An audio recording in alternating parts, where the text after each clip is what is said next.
کاش میں دور پیمبر میں اٹھایا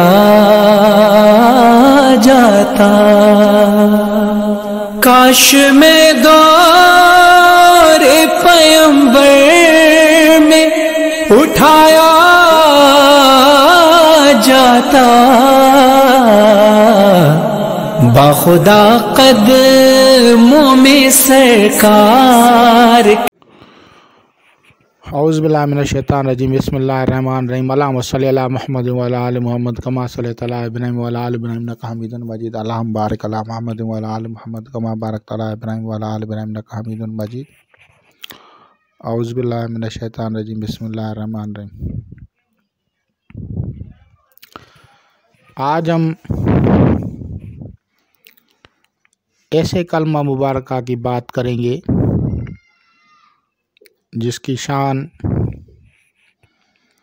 احادیث مبارکہ میں بھی لکھی ہوئی ہے اور جس کے فوائد بے شمار بے حد ہیں۔ لوگوں نے اس کو پڑھا، فائدہ حاصل کیا، مخلوقات خدا اس سے فیضیاب ہو رہی ہے، ہوئی ہے اور ہوتی رہے گی، کیونکہ یہ ایک ایسا کلمہ ہے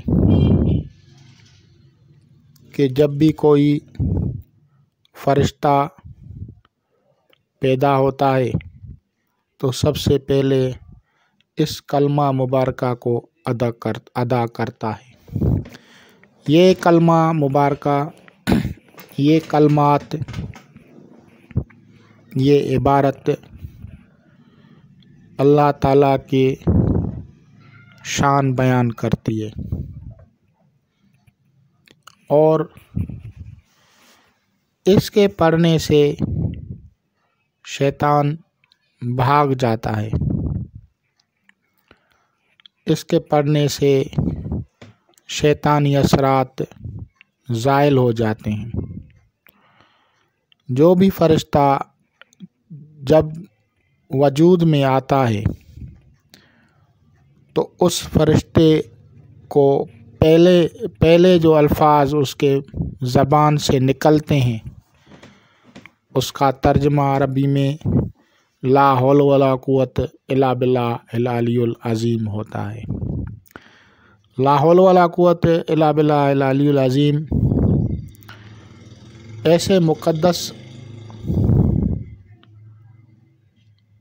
اسماء ہیں، ایسے مقدس کلمات ہیں،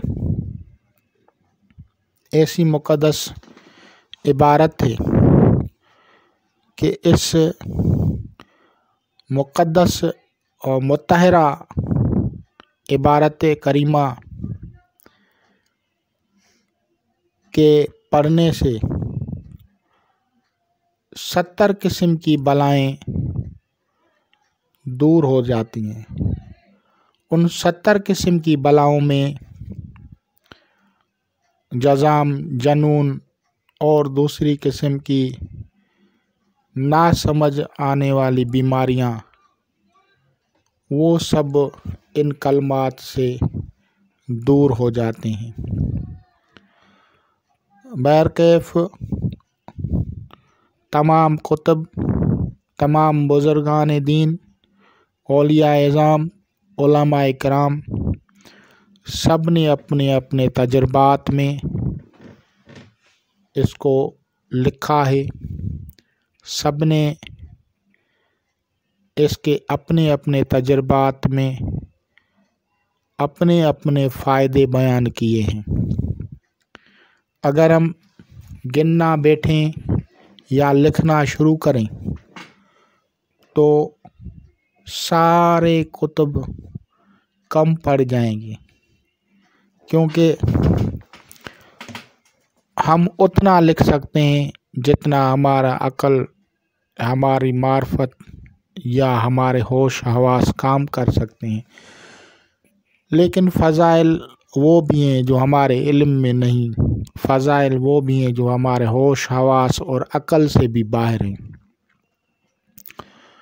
اور یہ معجزاتی عبارت، یہ کراماتی عبارت تمام سلاسل کے بزرگان دین تلقین کرتے ہیں، خود بھی پڑھتے ہیں اور اپنے مریدین کو اس کے پڑھنے کا حکم کرتے ہیں۔ تعداد میں اختلاف ہو سکتا ہے، کہیں پہ 100 مرتبہ ہوگا، کسی سلسلے میں 200 مرتبہ ہوگا، کسی میں 300 مرتبہ ہوگا، کسی میں 400 مرتبہ ہوگا، کسی میں 500 مرتبہ ہوگا، لیکن سلاسل کی تعلیمات میں اس کی تلقین کی جاتی ہے۔ تو ہماری بھی آپ دوستوں سے گزارش ہے کہ اس کو اپنے معمولات میں رکھیں اور دنیا و آخرت کے فائدے سے بہرہور ہوں، اور آپ دوسروں کو بھی اس کے فضائل سمجھائیں گے اور میری ویڈیو کو شیئر کریں گے، سبسکرائب کریں گے۔ خدا حافظ۔